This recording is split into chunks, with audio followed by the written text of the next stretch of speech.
बिस्मिल्लाहिर्रहमानिर्रहीम। सबसे पहले हम देखते हैं कि वेनस बॉन्ड थ्योरी जो है इसके ड्रॉबैक्स क्या हैं। तो कोऑर्डिनेशन कंपाउंड्स जो हैं उनकी जो प्रॉपर्टीज़ हैं उनमें दो बड़ी अहम प्रॉपर्टीज़ हैं, एक है कलर और दूसरी है मैग्नेटिक बिहेवियर। तो इन दोनों को जो है वेनस बॉन्ड थ्योरी जो है एक्सप्लेन नहीं कर सकती। इसके बाद कुछ जो है हमारे पास जो कंपाउंड होते हैं वो होते हैं इनर और कुछ होते हैं आउटर कॉम्प्लेक्स। तो इनको भी जो है उसकी जो वजह है कौन सा कॉम्प्लेक्स जो है वो इनर ऑर्बिटल कॉम्प्लेक्स होगा, कौन सा आउटर ऑर्बिटल कॉम्प्लेक्स होगा, इसको एक्सप्लेन नहीं करती। और जो हमारे पास कोऑर्डिनेशन नंबर 4 है, इसमें हमारे पास दो ज्योमेट्रीज हो सकती हैं। एक हो सकती है टेट्राहेड्रल और दूसरी जो है वो हो सकती है स्क्वायर प्लेनर। तो इन दोनों को जो है कौन सी ज्योमेट्री होगी इसमें डिसाइड करना जो है पॉसिबल नहीं होता। बाज़ दफ़ा वेनस बॉन्ड थ्योरी जो है वो फेल हो जाती है बताने में। वीक फील्ड और स्ट्रॉन्ग फील्ड लिगेंड्स जो हैं ये डिफरेंट क्यों हैं, इनकी वजह क्या है, इसको एक्सप्लेन नहीं करती। और जो है वो ये मुख्तलिफ जो वजूहात हैं इसकी वजह से जो है हम वेनस बॉन्ड थ्योरी जो है इसको हम लोग जो है वो हमेशा अप्लाई नहीं कर सकते। तो इन सवालों के जो जवाब हैं हमारे पास जो है वो आते हैं मोस्टली क्रिस्टल फील्ड थ्योरी से। अब क्रिस्टल फील्ड थ्योरी जो है इसको हम लोग जो है वो कैसे जो है वो एक्सप्लेन कर सकते हैं। तो सबसे जो इसमें अहम बात है वो ये है कि कोई भी जो हमारे पास मेटल है, फ्री आयन है, उसके जो डी ऑर्बिटल्स होते हैं वो डी जनरेट होते हैं, लो एनर्जी पे होते हैं, जो कि यहाँ पे इन्होंने दिखाए भी हैं ये। तो जब लिगेंड्स जो हैं अप्रोच करते हैं और एक लिगेंड फील्ड बन जाता है, एक इलेक्ट्रिक फील्ड बन जाता है, तो जब पोटेंशियल एनर्जी होती है 3D ऑर्बिटल्स की वो ज़्यादा हो जाती है, रेज हो जाते हैं, ऊपर चले जाते हैं एनर्जी में। यहाँ पे दिखाया है इन्होंने कि जो है ये एनर्जी से ऊपर चले गए हैं। और उसके बाद जो है वो अब डिपेंड करता है कि हमारे पास लिगेंड कितने आ रहे हैं। अगर 6 लिगेंड आ रहे हैं तो ज़ाहिर है कि ऑक्टाहेड्रल जो है वो ज्योमेट्री पॉसिबल है मोस्टली। और ऑक्टाहेड्रल केस में जो है वो क्या होगा, अगर ऑक्टाहेड्रल लिगेंड फील्ड है उस केस में क्या होगा, जो मेटल के डी ऑर्बिटल्स हैं उनकी जो डीजेनरेसी है वो ख़त्म हो जाएगी, वो स्प्लिट हो जाएंगे इस तरह से कि ऐसे जो डी ऑर्बिटल्स हैं जैसे डी एक्स वाई है, वाई जेड है, एक्स जेड है, ये एनर्जी में लो हो जाएंगे क्योंकि जो लिगेंड्स हैं वो इनको डायरेक्टली हेड ऑन अप्रोच नहीं कर रहे। तो ये एनर्जी में लो हो जाएंगे, या दूसरे लफ्ज़ों में हम कह सकते हैं कि ये स्टेबलाइज हो जाएंगे। दूसरी तरफ जो हमारे पास दो ऑर्बिटल हैं डी जेड स्केयर और D X square minus Y square, क्योंकि ये होते हैं अलोंग दी एक्सिस, और जो ऑक्टाहेड्रल होते हैं वो डायरेक्टली इनको अप्रोच कर रहे हैं, इस वजह से इनकी जो एनर्जी होती है वो हाई हो जाएगी। तो ये जो है वो डीस्टेबलाइज हो जाएंगे। तो ये दिखाया गया है यहाँ पे, इसे हम कहते हैं बाज़ दफ़ा बैरी सेंटर। तो एनर्जी जो है लो किसकी हो गई है ये आपने याद रखना है। ऑक्टाहेड्रल फील्ड में D X Y, D Y Z, D X Z तीनों की एनर्जी लो हो गई है, और डी जेड स्केयर और D X square minus Y square जो है इनकी एनर्जी जो है वो हाई हो गई है। तो जो नीचे जिनकी एनर्जी लो हो गई है इनको हम कहते हैं T2G सेट, और जिनकी एनर्जी हाई हुई है उसे हम कह देते हैं EG सेट। तो ये के लिए हम नेम यूज़ कर लेते हैं। तो क्या हुआ, जो सबसे अहम बात है हमारे पास क्रिस्टल फील्ड थ्योरी जिसे हम कहते हैं, इसकी जो सबसे अहम पॉइंट है वो है कि डी ऑर्बिटल्स होते हैं, ये हमारे पास स्प्लिट करते हैं इन टू ग्रुप्स, और इनके दरमियान जो डिफरेंस है एनर्जी का उसको हम कहते हैं डेल्टा नॉट। तो उसको हम डेल्टा नॉट कहते हैं, डेल्टा ओ कहते हैं, ओ फॉर ऑक्टाहेड्रल होता है, उसे कहते हैं क्रिस्टल फील्ड स्प्लिटिंग एनर्जी। और इसकी सिंबल जो है वो डेल्टा है, यहाँ पे दिखाई भी गई है ये।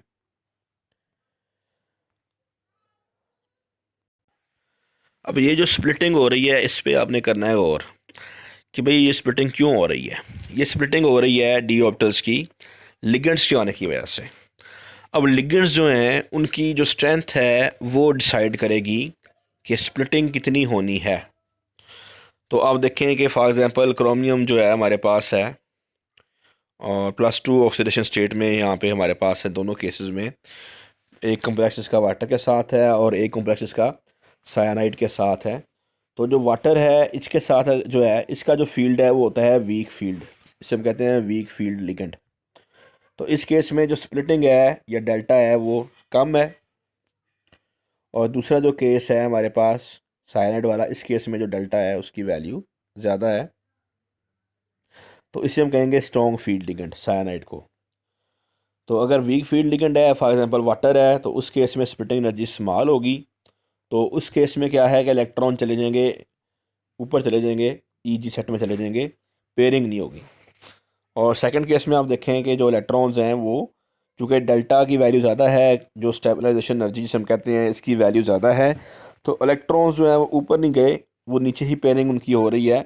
या दूसरे लफ्ज़ों में हम कह सकते हैं कि जो पेयरिंग एनर्जी है वो कम हो गई है इस केस में। क्रोमियम जो है इसके पास जो है वो डी में होते हैं 4 इलेक्ट्रॉन्स। तो अगर जो है वीक फील्ड लिगेंड है तो उसकी जो इलेक्ट्रॉन की फिलिंग है वो कैसे होगी कि पहले T2G में इलेक्ट्रॉन जाएंगे एक एक करके, और चूँकि डेल्टा की वैल्यू छोटी है, कम है, तो इलेक्ट्रॉन चला जाएगा ईजी सेट के अंदर। अब जो है साइनाइड केस में जो है स्प्लिटिंग कैसे, जो इलेक्ट्रॉन्स है कैसे फिल होंगे चारों, क्योंकि डेल्टा की वैल्यू ज़्यादा है तो इलेक्ट्रॉन ऊपर नहीं जाएंगे, बल्कि जो चौथा इलेक्ट्रॉन है उसकी हम पेयरिंग करवा देंगे T2G सेट के अंदर। तो अब ऐसा जो हमारे पास कॉम्प्लेक्स होता है जिसके अंदर जो है वो हमारे पास अनपेयर इलेक्ट्रॉन ज़्यादा होते हैं, तो उसे कहते हैं हाई स्पिन। और जिसमें हमारे पास अनपेयर इलेक्ट्रॉन थोड़े होते हैं उसे कहते हैं लो स्पिन कॉम्प्लेक्स। तो डिपेंड किसके ऊपर करता है, लिगेंड के ऊपर, लिगेंड की जो स्ट्रेंथ है, लिगेंड का जो फील्ड है उसके ऊपर डिपेंड करता है कि क्या होगा। अब हम देखते हैं टाइटेनियम जो है 3+ ऑक्सीडेशन स्टेट में हमारे पास जो है ये पानी के अंदर अगर हो तो कलर इसका जो है वो पर्पल होता है। अब पर्पल कलर ये शो कर रहा है, तो कौन सा कलर ये एब्जॉर्ब कर रहा है, तो उसमें ये है कि जो इसके कॉम्प्लीमेंट्री कलर है यानी ग्रीन और येलो, इनको ये एब्जॉर्ब कर रहा है। जब ये ग्रीन और येलो को एब्जॉर्ब करेगा, यहाँ पे दिखाया गया है कि जो ग्रीन है और येलो कलर है ये होता है 500-600 के दरमियान, इस रेंज में।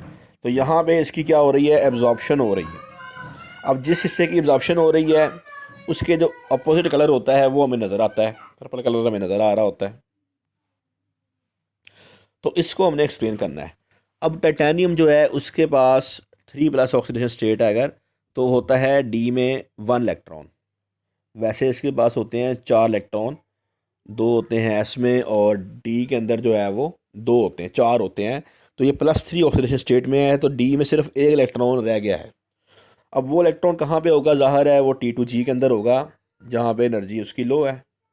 जब उसके ऊपर लाइट पड़ेगी तो वो इलेक्ट्रॉन जो है वो एक्साइट हो जाएगा, वो जंप कर जाएगा, T2G से चला जाएगा वो EG के अंदर, लोअर लेवल से चला जाएगा हायर लेवल में। अब आप देख रहे हैं कि क्या हुआ है कि जो हमारे पास लाइट आ रही थी उसमें से कुछ एब्जॉर्ब हो गई है, तो जो बाकी है वो आगे जा रही है। कौन सी एब्जॉर्ब हो गई है, ग्रीन और येलो। तो जो हमारे पास आगे जा रही है बाकी जो हिस्सा है वो रेड है, ऑरेंज है, ब्लू, और जो है ये जा रही है। तो ये जो है वो हमें पर्पल कलर में शो होगा जो ट्रांसमिट हो रही है। When the ions absorb light, electron can move from lower T2G energy level to higher EG level. The difference in energy between the levels, ये जो डिफरेंस है किसके बराबर है, ये डेल्टा के बराबर है, जो कि क्रिस्टल फील्ड स्प्लिटिंग है एनर्जी है। Determines the wavelength of light absorbed. The visible color is given by the combination of wavelengths transmitted. जो wavelength transmit हो रही है visible spectrum में, वो फिर जो है कलर शो करती है हमारे पास। तो इस तरह से हम लोग जो है वो कलर्स को एक्सप्लेन कर सकते हैं। और यहाँ पे क्या है, ये जो डी ट्रांजिशन है ये इसकी रीज़न है। तो डेल्टा जो है वो डिसाइड करता है कि कलर क्या होगा। फिर जो है दो फैक्टर्स हैं, एक है ऑक्सीडेशन स्टेट, ये यहाँ पे उन्होंने दिखाया है कि जो है ऑक्सीडेशन स्टेट में यहाँ पे +2 है, यहाँ पे +3 है, तो कलर चेंज हो गया है। और यहाँ पे जो है वो लिगेंड में अमोनिया है और यहाँ पे लिगेंड में इधर क्लोरीन आ गया है, तो कलर चेंज हो गया है कॉम्प्लेक्स का। तो जो है वो लिगेंड्स का इफेक्ट होता है कलर के ऊपर और ऑक्सीडेशन स्टेट का इफेक्ट होता है। स्पेक्ट्रोकेमिकल सीरीज़ जो है इसमें हमारे पास जो है वो लिगेंड्स को अरेंज किया गया है। और वीकर फील्ड लिगेंड्स जो हैं वो कौन से हैं, आयोडाइड, क्लोराइड, फ्लोराइड, हाइड्रोक्साइड, और वाटर जो है कह लें कि ये सेंटर में है तकरीबन, थायोसाइनाइड और अमोनिया जो है, तो वाटर जो है सेंटर में है। और फिर उसके जो है दाएं तरफ जो है थायोसाइनाइड है, अमोनिया है, ये स्ट्रॉन्ग फील्ड लिगेंड आ जाते हैं। इथाइलिन डायमीन है, नाइट्रो है, साइनाइड है, कार्बन मोनोऑक्साइड है, ये स्ट्रॉन्ग फील्ड लिगेंड है। तो अगर जो है वो वीक फील्ड लिगेंड होगा तो आपको पता है क्या होगा, डेल्टा की वैल्यू जो क्रिस्टल फील्ड स्प्लिटिंग एनर्जी है वो कम होगी। अगर जो है वो स्ट्रॉन्ग फील्ड लिगेंड है तो डेल्टा की वैल्यू ज़्यादा होगी। अगर जो है वो डेल्टा की वैल्यू छोटी है तो इसका मतलब है कि वेवलेंथ जो है वो लॉन्गर वेवलेंथ से एब्जॉर्ब होगी। अगर जो है हमारे पास स्ट्रॉन्ग फील्ड लिगेंड है, डेल्टा की वैल्यू ज़्यादा है, तो इलेक्ट्रॉन को प्रमोट करना है अगर आपने फॉर एग्जांपल, तो छोटी वेवलेंथ हाई एनर्जी वाली चाहिए होगी। एज डेल्टा इंक्रीजेस, डेल्टा जब बढ़ता है तो वेवलेंथ जो है वो छोटी एब्जॉर्ब होती है इलेक्ट्रॉन को एक्साइट करने के लिए। तो वाटर जो है यहाँ पे सेंटर में है तकरीबन, इसको वीक फील्ड लिगेंड कहते हैं आमतौर पे।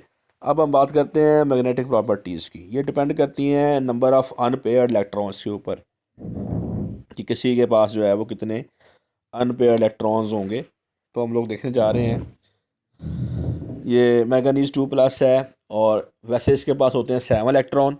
तो 2 निकल गए हैं, 5 रह गए हैं। तो ये इन्होंने दिखाया यहाँ पे कि जो है वो 5 इलेक्ट्रॉन इसके पास डी के अंदर हैं, हाफ फील्ड डी है इसमें, और इसमें अभी फील्ड अप्लाई हमने नहीं किया। तो अगर ये पानी में है या वीक फील्ड लिगेंड है हमारे पास तो स्प्लिटिंग कम होगी। तो इलेक्ट्रॉन जब आप फिल करेंगे, तो अगर वीक फील्ड लिगेंड है तो इलेक्ट्रॉन्स की पेयरिंग नहीं होगी, और इलेक्ट्रॉन्स जो हैं वो T2G में जाके फिर EG में चले जाएंगे। तो इस केस में क्या है कि पेयरिंग की एनर्जी ज़्यादा है, यहाँ पे लिखा हुआ है इन्होंने, पेयरिंग एनर्जी ज़्यादा है और डेल्टा की वैल्यू छोटी है। इसे हम कहते हैं कि ये हाई स्पिन कॉम्प्लेक्स है, जिसमें हमारे पास जो है maximum number of unpaired electrons मौजूद हैं। सेकंड केस में जो हमारा कॉम्प्लेक्स है वो साइनाइड के साथ है। तो आप देखें कि इस केस में चूँकि साइनाइड जो है ये स्ट्रॉन्ग फील्ड लिगेंड है, तो स्प्लिटिंग ज़्यादा होगी, डेल्टा की वैल्यू ज़्यादा होगी। क्रिस्टल फील्ड स्प्लिटिंग जब ज़्यादा होगी तो इलेक्ट्रॉन्स जो हैं वो आप देखें T2G के अंदर उनकी पेयरिंग हो गई है। जो 5 के 5 इलेक्ट्रॉन हैं वो T2G के अंदर पेयर हो गए हैं, और हमारे पास जो है वो अनपेयर्ड इलेक्ट्रॉन्स अब जो है सिर्फ एक रह गया है। तो ये इसे हम कहेंगे लो स्पिन कॉम्प्लेक्स है। और इस केस में जो पेयरिंग एनर्जी है वो कम है, डेल्टा की वैल्यू जो है ऑक्टाहेड्रल फील्ड स्प्लिटिंग जो है वो ज़्यादा है।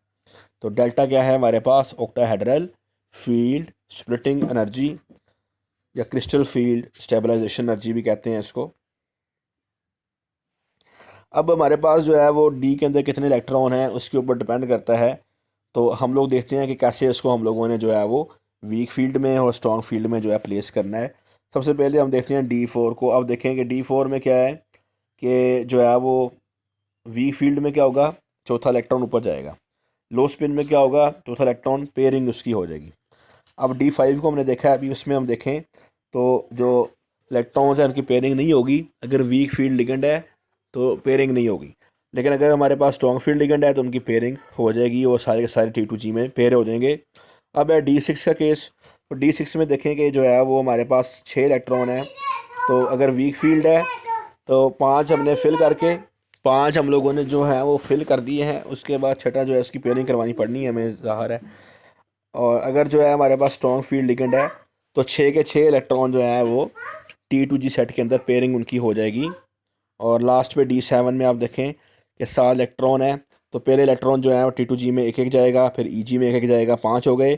फिर छठा और सातवां जो है वो उनकी पेयरिंग हो गई है, वीक फील्ड में जो है पेयरिंग हो गई है। यानी कि फिर भी हमारे पास जो है इलेक्ट्रॉन्स जो हैं वो अनपेयर्ड 3 मौजूद हैं। लेकिन अगर हमारे पास जो है स्ट्रॉन्ग फील्ड है तो पहले तो 6 नीचे पेयर होंगे, 6 इलेक्ट्रॉन जो है उनकी पेयरिंग नीचे होगी T2G के अंदर, ये दिखाया इन्होंने कि पेयर होंगे। और सातवां इलेक्ट्रॉन जो है, जो कि हम इसको नीचे नहीं रख सकते, अब उसको ऊपर जाना पड़ जाएगा। नेक्स्ट है कि भाई हमारे पास जो है वो स्प्लिटिंग होती है ऑक्टाहेड्रल केस में, तो उसको हम लोग जो है कैसे एक्सप्लेन करते हैं। तो उसमें जो है ये देखें कि DXY DXZ ऑक्टाहेड्रल केस में जो है आप देखें कि ये T2G सेट है, इसकी एनर्जी लो हो गई। EG सेट जो है इसकी एनर्जी हाई हो गई, TX² - Y² DZ²।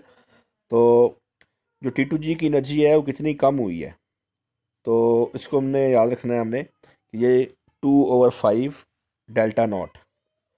तो 2/5 जो है लिखा हुआ है डेल्टा नहीं लिखा हुआ, डेल्टा नॉट इसकी जो है एनर्जी कम हुई है। और ई सेट की जो एनर्जी बढ़ी है वो है 3/5 डेल्टा नॉट। अब है केस हमारे पास टेट्राहेड्रल का। तो टेट्राहेड्रल का केस जो है बिल्कुल अपोजिट होता है। इसमें 4 लिगेंड होते हैं, तो स्प्लिटिंग थोड़ी होगी। पहली बात तो ये है कि स्प्लिटिंग थोड़ी होगी, तो डेल्टा टी जो है ये कम होगी। उसके बाद फिर जो है क्या है कि इलेक्ट्रॉन इसमें जो हमारे पास आ रहे होते हैं लिगेंड्स, वो अलोंग दी एक्सिस नहीं आ रहे होते, बल्कि बिटवीन दी एक्सिस आ रहे होते हैं। तो इस वजह से जो एनर्जी बढ़ती है वो है T2G सेट, T2G सेट जिसे हम कहते हैं T2। यहाँ पे जी नहीं कहते हैं इसको, सिर्फ T2 कहते हैं। ये दिखाया इन्होंने DXY DXZ DYZ, ये ऑपोजिट हो गया। आप देखें तो इसकी एनर्जी हाई हो गई है, और जो हमारे पास EG सेट है इसकी जो एनर्जी है वो लो हो गई है, क्योंकि जो इलेक्ट्रॉन्स हैं वो अलोंग दी एक्सिस नहीं आ रहे, वो बिटवीन दी एक्सिस आ रहे हैं। तो DX² - Y² DZ² जो है अलोंग दी एक्सिस होते हैं, इनकी एनर्जी लो हो जाएगी, ये स्टेबलाइज हो जाएंगे। तो जो एनर्जी है आप देखें उसका उल्ट हो गई है। इसको हम कहेंगे कि जो ई सेट है हमारे पास, इसकी जो एनर्जी कम हुई है वो हुई है 3/5 डेल्टा टी। और DXY DXZ और DYZ T2 जो सेट है टेट्राहेड्रल के केस में हम बात कर रहे हैं, इसमें जो एनर्जी में इजाफा हुआ है वो है 2/5 डेल्टा टी। ठीक है, तो ये आपने जो है अच्छी तरह से ज़हन में रखना है इसको। तो अब है हमारे पास के क्रिस्टल फील्ड थ्योरी जो है ये कलर को भी एक्सप्लेन कर देती है, और मैग्नेटिक जो प्रॉपर्टीज़ हैं कि कोई कॉम्प्लेक्स मैग्नेटिक जो है वो पैरामैग्नेटिक होगा या जो है वो डायमैग्नेटिक, इसको भी एक्सप्लेन कर देती है। इसके अलावा इसकी और भी बहुत सारी एप्लीकेशंस हैं। तो जो है वो लिमिटेशंस क्या है इसकी, तो इसमें जो है देखें कि हमने डी को स्टडी किया है, डी ऑर्बिटल को। एस ऑर्बिटल को या पी ऑर्बिटल को हमने स्टडी नहीं किया। सिग्मा बॉन्डिंग की हमने बात की, यहाँ पे जो बॉन्ड बन रहे हैं सिग्मा बॉन्ड बन रहे हैं। पाई बॉन्डिंग को इसने एक्सप्लेन नहीं किया। और फिर क्या है कि यहाँ पे जो बॉन्ड है वो परफेक्ट आयनिक बॉन्ड जो है उसको हम कंसिडर करते हैं। तो बाज़ दफ़ा इसमें क्या होता है कोवेलेंट कैरेक्टर होता है, उसको ये एक्सप्लेन नहीं करती। फिर जो स्पेक्ट्रोकेमिकल सीरीज़ है उसमें अगर हम देखें तो वाटर स्ट्रॉन्ग लिगेंड है एज़ कम्पेयर टू OH-, इसको ये एक्सप्लेन नहीं कर सकती।